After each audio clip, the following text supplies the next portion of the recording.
여러분, 우리는 매일 수많은 사물을 보고 사람을 만납니다. 그리고 현상을 경험하며 살아갑니다. 그러나 우리가 잘 알고 있다고 확신하는 것들 중에는 의외로 잘못 알고 있는 지식이 많이 있습니다. 흔히 우리는 토마토를 과일이라고 생각합니다마는 실제로는 채소입니다. 반대로 오이는 채소 같지만은 식물학적으로는 과일에 속합니다. 매일 먹는 감자는 뿌리가 아니라 녹말을 저장하는 줄기고, 달콤한 바나나는 나무가 아니라 여러의 살이 풀입니다. 우리가 늘 양념으로 쓰는 양파는 단순한 채소를 넘어서 백합과의 일종입니다. 이처럼 우리 주위에 보게 되면 익숙하다고 하는 이유로 본질을 오해하는 것들이 너무나도 많습니다. 이것은 영적인 세계도 마찬가지입니다. 신앙생활을 오래 했다고 해서, 직분을 맡았다고 해서 우리가 그리스도의 본질과 성령의 역사를 온전히 알고 있다고 장담할 수 있습니까? 그러나 이 모든 식물적 구분 속에는 결코 변하지 않는 단 하나의 분명한 공통점이 있습니다. 그것은 채소이든지 과일이든지 풀이든지 간에 가지는 나무 없이 스스로 열매를 맺을 수 없다는 사실입니다. 그리고 모든 생명의 열매는 오직 가지를 통해서만 세상에 드러난다는 것입니다. 나무 없는 가지는 존재할 수가 없고, 가지 없는 나무는 열매를 보여줄 수가 없습니다. 이것이 창조주 하나님께서 세우신 생명의 엄연한 법칙입니다. 오늘 성경은 우리에게 가장 복된 가지의 모습을 소개하고 있습니다. 본문은 야곱이 그의 사랑하는 아들 요셉을 향하여 쏟아놓는 위대한 축복의 예언입니다. 22절 말씀 함께 읽습니다. 22절입니다. 요셉은 무성한 가지 곧 샘 곁에 무성한 가지라, 그 가지가 담을 넘었도다. 아멘. 나무의 가지가 무성하다고 하는 것은 열매 맺기에 가장 좋은 조건을 갖추었다고 하는 뜻입니다. 그런데 그 나무가 다른 곳이 아닌 샘 곁에 심겨 있습니다. 가뭄이 와도 마르지 않는 샘 곁의 가지는 언제나 푸르고 싱싱합니다. 이 가지야말로 열매를 맺기에 가장 완벽한 상태이고, 이것이 바로 성경이 말하는 진정한 복입니다. 여러분, 이 요셉의 축복을 통해서 시대를 초월하여 역사하시는 성령의 초자연적인 역사와 생명의 공급하심이 무엇입니까? 우리는 요셉의 축복을 보기 전에 이 축복이 흘러나오기까지 야곱의 가정에 겪어야 했던 처절한 고통의 역사를 우리는 기억해야 합니다. 야곱의 일생은 한마디로 갈등과 알력의 연속이었습니다. 4명의 아내를 통해 얻은 12명의 아들들은 한 지붕 아래에서 끊임없이 시기하고 질투했습니다. 가정은 영적인 안식처가 아니라 총성 없는 전쟁터였습니다. 왜 이런 일이 일어났습니까? 여기에는 인간적인 욕망과 더불어서 야곱의 치명적인 편애 때문이었습니다. 야곱은 라헬에게서 얻은 요셉만을 유독 사랑하여 그에게만 채색 옷을 입혔습니다. 아브라함 링컨은 일찍이 이런 말을 남겼습니다.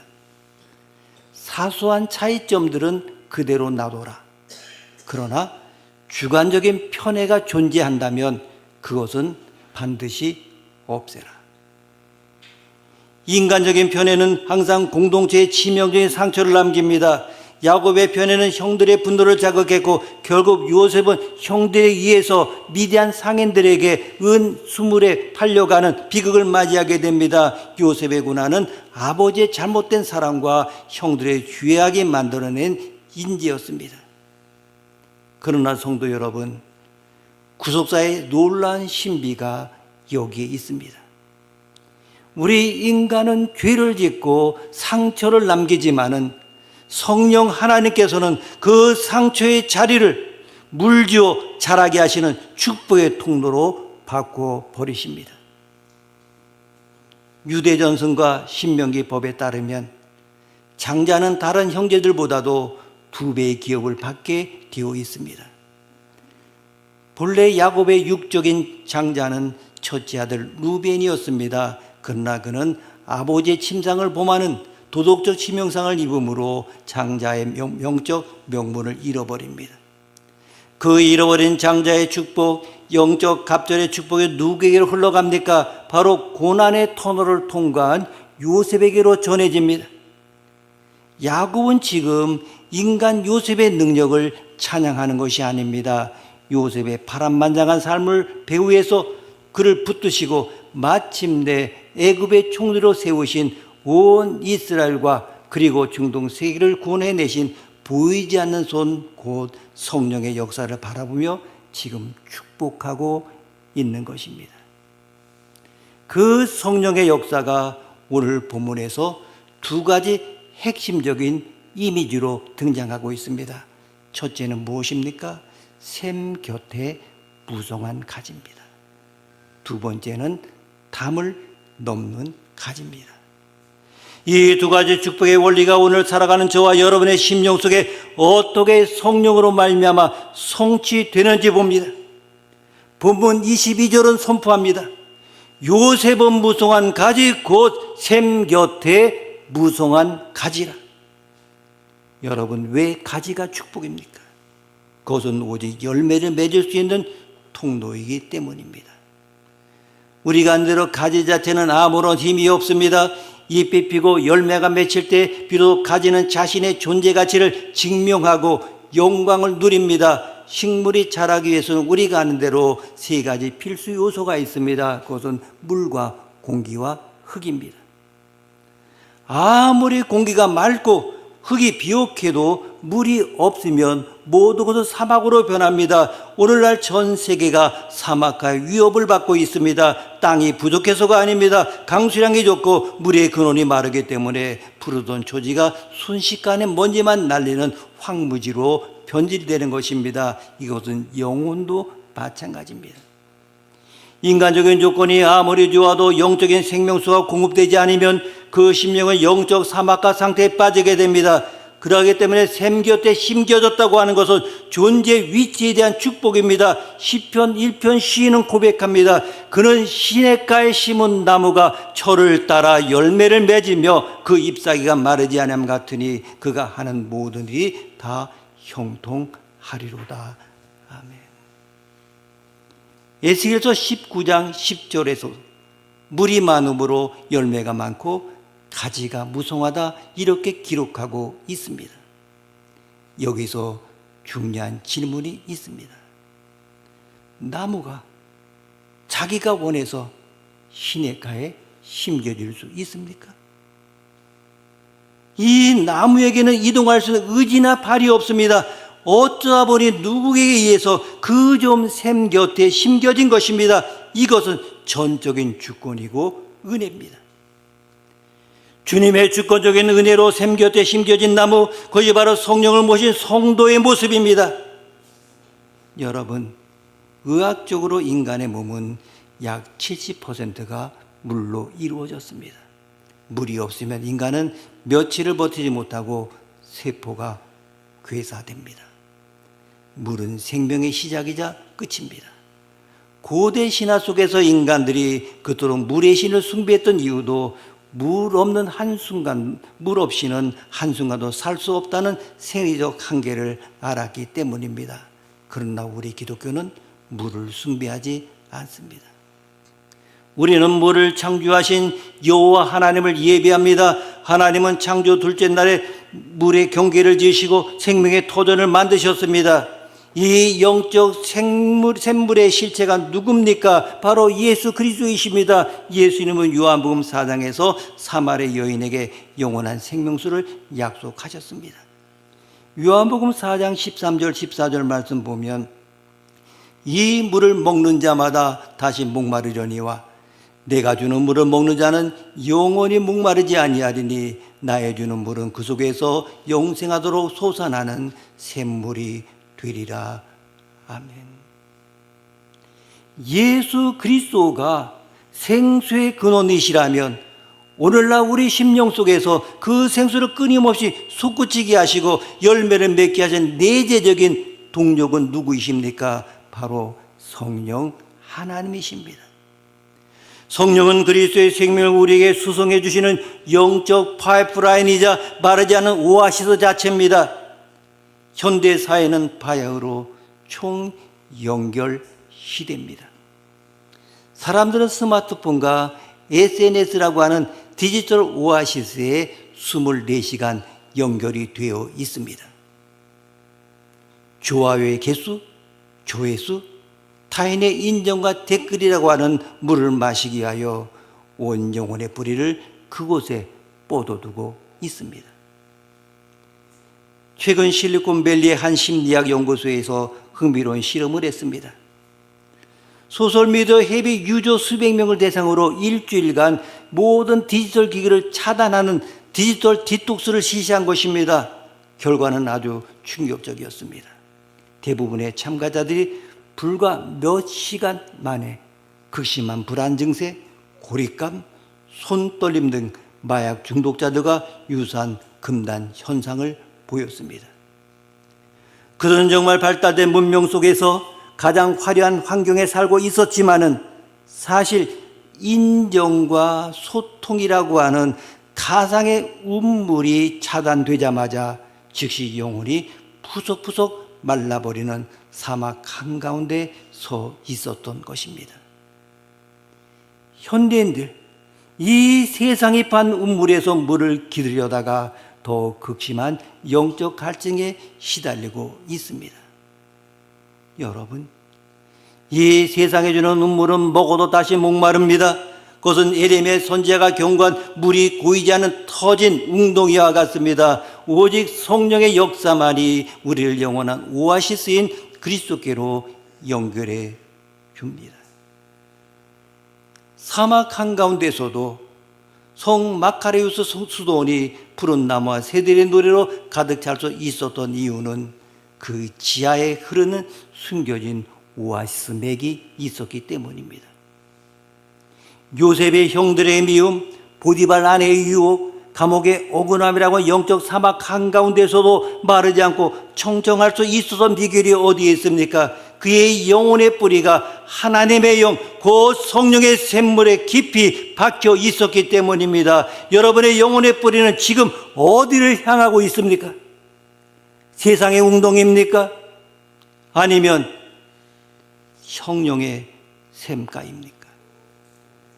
샘 곁에서 충분한 생명수를 공급받을 가지에게 나타나는 필연적인 역사가 있습니다.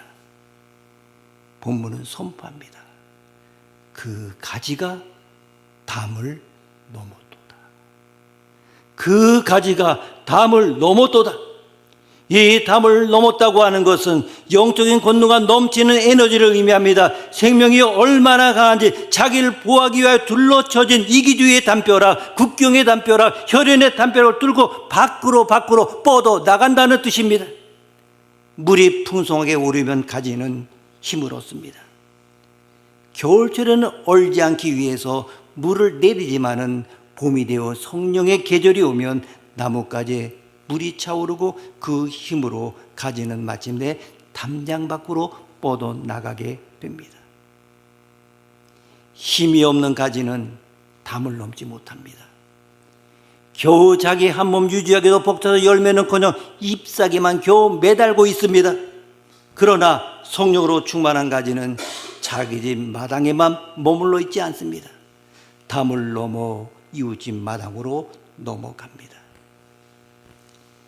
유대인의 법적 전통과 한국의 정서 속에는 아름다운 공동점이 있습니다. 우리 집의 나무랄지라도 가지가 담을 넘어서 옆집으로 갔다면 그 너머에 열린 열매는 이웃이 따먹어도 비난하지 않는 것이 성경적 배려의 원리입니다. 성경은 이것을 가난한 자와 나그네를 위한 이삭 줍기의 법칙으로 설명합니다. 곡식을 벨 때 밥 모퉁이까지 다 베지 말고 포도를 딸 때 떨어진 열매를 줍지 말라고 하셨습니다. 고아와 과부 나그네를 위해서 남겨두라고 하는 하나님의 차비입니다. 우리 조상들이 겨울철에 감을 수확할 때 까치와 날 짐승을 위하여 남겨두었던 까치밥의 마음이 바로 담을 넘는 가지의 심정입니다. 여기서 우리는 복음의 핵심 명제를 만나게 됩니다. 기독교인은 누굽니까? 독일의 순교자 디트리트 본 회포의 말처럼 기독교인은 타자를 위한 존재입니다. 예수 믿고 나 혼자 복받고 내 자식이 잘되고 내 집안이 평안한 것에 머무르는 사람은 아직 담을 넘지 못한 영적 미숙합니다. 성령의 역사는 내 삶의 목적을 나의 필요가 아니라 타인의 필요에 따라서 결정하게 만드는 초자연적인 이타성입니다. 우리는 요셉의 삶 속에서 이 담을 넘는 성령의 역사를 똑똑히 봅니다. 요셉의 가지는 구체적으로 세 개의 담을 넘었습니다. 먼저 자기를 넘어 가족의 담을 넘었습니다.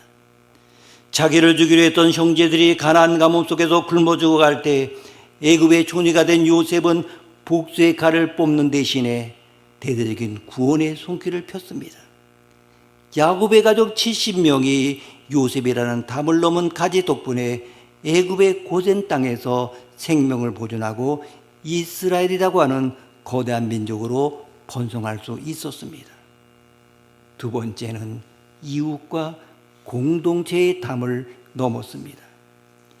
요셉이 종으로 팔려가 보디발 집에 머물 때 성경은 여호와께서 요셉을 위하여 그 애굽 사람의 집에 복을 내리시며라고 이렇게 기록하고 있습니다.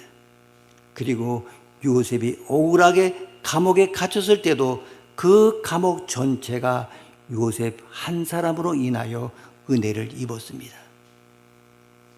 성령의 사람이라고 하는 것은 그가 머무는 직장과 군대와 학교를 살려내는 담을 넘는 가지입니다. 그리고 세 번째로 국경과 인종을 넘어 세계의 담을 넘었습니다. 7년간 대기근이 중독 전역을 덮쳤을 때 요셉이 성령의 그 지혜로 준비한 곡간의 쌀들은 애굽 백성들뿐만 아니라 가나안, 시리아 등 주변 모든 이방 나라의 백성들을 먹여 살렸습니다. 전 세계를 살리는 생명의 통로가 된 것입니다. 이것이 무엇입니까? 바로 하나님께서 아브라함과 야곱에게 약속하셨던 너는 복의 근원이 될지라 천하 만국이 너로 말미암아 복을 받으리라 하신 말씀의 성취입니다. 아열대교회 바닷가나 갯벌에서 자라는 맹그로브라고 하는 독특한 나무가 있습니다. 이 나무는 일반적인 나무들이 도저히 살 수 없는 척박한 소금물, 즉 염분이 가득한 바다 바닥에 뿌리를 내립니다. 이 맹그로브 나무의 놀라운 특징은 성령의 역사를 닮은 영적 생태계 원리를 보여주고 있습니다. 맹그로브는 혹독한 바닷물 속에서도 끊임없이 민물을 걸러내어 자신을 키울 뿐만 아니라 엄청난 속도로 줄기와 가지를 뻗어내어 바닥 한가운데 견고한 방풍림 담벼락을 형성을 합니다. 그런데 이 맹그로브 가지가 뻗어나가 숲을 이루게 되면 놀라운 변화가 일어납니다. 거센 파도를 막아주기 때문에 그 가지 사이사이에 수많은 작은 물고기들이 찾아와서 천적을 피해 알을 낳고 자라는 해양 생물의 유치원이 됩니다. 개와 조개, 새들이 모여들어 거대한 생태계를 이룹니다. 더욱 신기한 것은 맹그로브 나뭇잎이 떨어져 썩으면 그것이 바다의 미생물들에게 풍부한 영양분이 되어서 주변 황폐했던 바다 전체를 비옥한 황금어장으로 바꿔놓는다는 사실입니다. 맹그로브라는 나무는 짠물이라는 절망의 환경 속에 자라나서 결국 자신을 넘어서 바다 전체를 살리는 이타적 풍요를 선사합니다. 여러분, 요셉의 삶이 바로 영적인 맹그로브 나무였습니다. 애굽이라는 거대한 세상의 짠물, 노예와 제수라는 절망의 환경 속에서도 성령의 능력을 공급받아서 가지를 뻗었습니다. 거센 환란의 파도를 온몸으로 막아내며 그 무성한 가지 아래서 야곱의 가족이라는 작은 물고기들을 키워냈고 기근에 굶주린 열방의 백성들에게 생명의 영양분을 공급했습니다. 성령의 역사는 이처럼 세상을 원망하거나 세상의 연문에 동화되는 것이 아닙니다. 척박한 환경 속에서도 예수 그리스도의 생수를 걸러내어 내 주변에 상처받은 영혼들이 찾아서 깃들 수 있도록 영적 안전지대를 만들어주는 맹그로브의 가지가 되는 것입니다. 우리는 흔히 내가 노력해서 훌륭한 그리스도인이 되고 내가 결단해서 이웃을 사랑할 수 있다 이렇게 착각합니다. 그러나 여러분, 내 본성, 내 인격으로 원수를 사랑하고 담을 넘는 이타적인 삶을 살 수 있습니까? 불가능합니다. 인간은 가만두면 철저히 자기 중심으로 흐르는 죄성을 가졌기 때문입니다. 가지가 담을 넘은 성장의 역사, 그리고 그 가지를 통해 수많은 생명이 살아나는 구원의 역사는 오직 성령의 강권적인 역사로만 가능합니다. 신약성경 사도행전은 바로 이 담을 넘는 성령의 역사를 증거하는 책입니다. 부활하신 예수님이 제자들에게 말씀하셨습니다. 사도행전 1장 8절을 보게 되면 오직 성령이 너희에게 마시면 너희가 권능을 받고 예루살렘과 온 유대와 사마리아 땅까지 이르러 내 증인이 되리라. 아멘. 초대교회와 성도들, 예루살렘이라고 하는 유대주의 든든한 담벼락 안에 갇혀 있었습니다. 자기들끼리 은혜 받고 자기들끼리 떡을 떼며 만족했습니다. 그러나 오순절 마가의 다락방에 성령의 강한 바람이 불어닥치자 그런 예루살렘의 담을 넘어서 사마리아로 갔습니다. 인종의 담을 넘어 에티오피아 넷에게 복음을 전했습니다. 마침내 지중해 담을 넘어 로마와 서유럽 그리고 2000년이 지난 지금 이 땅에 대한민국에까지 그 가지가 뻗어오게 된 것입니다. 성령은 담 안에 갇혀있는 분이 아니라 끊임없이 담을 헐고 경계를 넘어 뻗어 나가게 하시는 선교의 영입니다. 성령이 우리에게 임하시면 가장 먼저 우리 마음에 처져 있는 이기심의 담장이 무너집니다. 물질의 담장이 무너져서 구제하게 하시고 자존심의 담장이 무너져 용서하게 하십니다.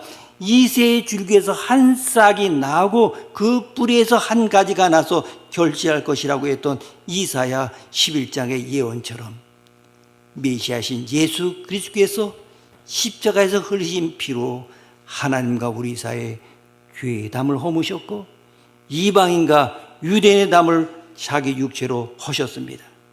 그리고 그 영이신 성령께서 오늘 우리를 영문 밖으로 밀어내시는 것입니다. 히브리서 13장 13절 말씀 보면 그런즉 우리도 그의 치욕을 짊어지고 영문 밖으로 그에게 나아가자. 아멘. 성령의 역사라고 하는 것은 우리를 교회의 마당 안에서 우리끼리 아기자기하게 안주하게 만들지 않습니다. 안전한 예배다의 담벼락을 넘어서 상처와 눈물과 죄악에 가득한 영문 밖 세상으로 나가게 하십니다. 문 밖에서 방황하는 이들에게 생명을 공급하고 섬기고 그대의 피로를 치우도록 우리를 복음의 통로로 역동적으로 움직이십니다. 여러분, 야곱이 요셉을 통해 선포했던 이 위대한 축복은 오늘 그리스도 안에서 성령을 모시고 살아가는 저와 여러분을 향한 하나님의 생생한 약속입니다. 우리는 가지입니다. 나무가 아닙니다. 가지 자체로는 아무것도 할 수 없습니다. 그러나 낙심하지 마십시오. 우리의 원줄기 되시는 예수 그리스도께서 영원히 마르지 않은 생수의 근원이 되십니다. 그리고 그 그리스도의 영이신 성령께서 지금 이 시간도 여러분의 심령 깊은 곳에 생명의 에센스를 끊임없이 공급해주고 계십니다. 이제 우리는 결단해야 합니다. 운물 안의 개구리처럼 내 비좁은 문제, 내 가정의 염려라는 울타리 안에 갇혀 신음하는 인생을 끝내야 합니다. 성령의 충만함을 받아서 담장을 훌쩍 넘는 강력한 믿음의 가지가 되어야 합니다. 여러분의 눈을 들어서 담 너머를 바라보십시오. 그곳에 누가 서 있습니까? 아직도 복음을 알지 못해 영적 갈등으로 타들어가고 있는 여러분의 남편과 아내, 자녀들이 있습니다. 문 하나만 열면 만날 수 있는 이웃들과 직장 동료들이 영원한 생명을 찾지 못해 세상에 터진 웅덩이에서 허우적거리고 있습니다. 우리가 성령의 힘으로 담을 넘어 그들에게로 뻗어나갈 때 우리 가지에 맺힌 사랑과 희락과 화평과 오래 참음과 자비와 양성과 충성과 온유와 절제라는 성령의 풍성한 열매들이 그들의 양식이 될 것입니다. 나를 통하여 내 이웃이 부유해지고, 나를 통하여 내 직장의 복을 받고, 우리 교회를 통하여 이 민족과 세계 열방이 구원의 생수를 마시는 역사가 일어날 것입니다. 다니엘서 12장 13절에 위대한 약속을 기억하십시오. 많은 사람을 옳은 대로 돌아오게 한 자는 별과 같이 영원토록 빛나리라. 내 안위라고 하는 담을 넘어서 많은 영혼을 그리스도로 인도하는 성령의 사람이야말로 하늘의 영원한 스타입니다. 오늘 여러분 기도하실 때 주여 내 심령을 성령의 생수로 채워 주옵소서. 내 안에 마르지 않는 샘물이 솟구치게 하시사 마침내 내 이기주의와 두려움의 담장을 넘어 세상 속으로 뻗어나가는 힘이 있는 축복의 가지가 되게 주옵소서. 이렇게 부르짖는 은혜가 있기를 바랍니다. 샘 곁에 무성한 가지가 되어서 이웃과 세상을 향하여 담을 넘고 마침내 수많은 생명을 주님께로 이끌어 하나님께 고귀한 영광을 돌려드리는 복된 성도 여러분이 되시기를 주의 이름으로 축복합니다. 기도하시겠습니다. 사랑과 은혜가 풍성하신 하나님 아버지, 오늘 야곱이 요셉에게 선포한 위대한 축복의 말씀을 통하여 우리 그리스도의 존재의 목적과 사명이 어디에 있는지 깨닫게 하시니 감사합니다. 우리는 한순간도 원줄기신 주님을 떠나서는 살 수 없는 연약한 가지입니다. 세상에 터진 웅덩이에서 만족을 찾으려 했던 우리의 영적 어리석음을 용서하여 주시고 이제 마르지 않은 오아시스인 예수 그리스도와 성령의 샘가에 우리 영혼의 뿌리를 깊이 내리게 하여 주옵소서. 세상의 가뭄과 환난 속에서도 성령이 주시는 생수로 말미암아 청청하고 무성한 가지가 되게 하옵소서. 더 나아가 내 한 몸 아니하고 내 가족만 챙기는 이기주의 좁은 담벼락을 깨트려 주시옵소서. 성령의 권능과 이타적 사랑으로 담장을 훌떡 넘어 영문 밖으로 나가게 하여 주시옵소서. 척박한 바다에서도 주변 생태계를 살리는 맹그로브 나무처럼 우리가 속한 가정과 직장과 공동체의 담을 넘어 생명의 열매를 나누는 타자를 위한 존재로 살게 하옵소서. 낙심한 이웃, 복음을 모르는 동료에게 뻗어나가 그들을 옳은 대로 돌아오게 하는 하늘의 별과 같은 인생이 되게 하여 주옵소서. 예수 그리스도의 이름으로 기도드립니다. 아멘.